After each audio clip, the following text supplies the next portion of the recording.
కళాకారుడికి అతనికి ఇచ్చే పారితోషికం కంటే ప్రేక్షకుల నుంచి వచ్చే చప్పట్లే ఎంతో ప్రోత్సాహాన్నిస్తాయంటారు బీజేపీ నాయకులు భరత్ ప్రసాద్.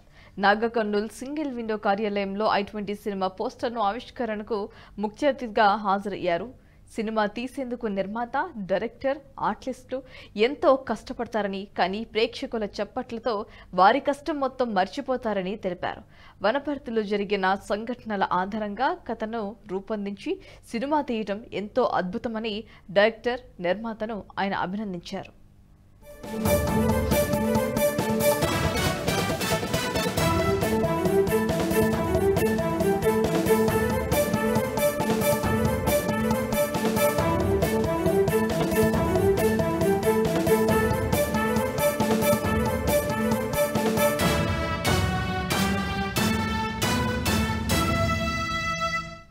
ఈ వీడియో మీకు నచ్చినట్టయితే లైక్ చేయండి, 10 మందికి షేర్ చేయండి. అలాగే కామెంట్ల రూపంలో మీ అభిప్రాయాలను మాతో పంచుకోండి. Nationalist hub group of channels ను సబ్స్క్రైబ్ చేసుకుని తెలుగునాట జాతీయవాద జర్నలిజాన్ని ప్రోత్సహించండి. ఈ వీడియో కింద ఉన్న బెల్ ఐకాన్ పై క్లిక్ చేయడం మర్చిపోవద్దు.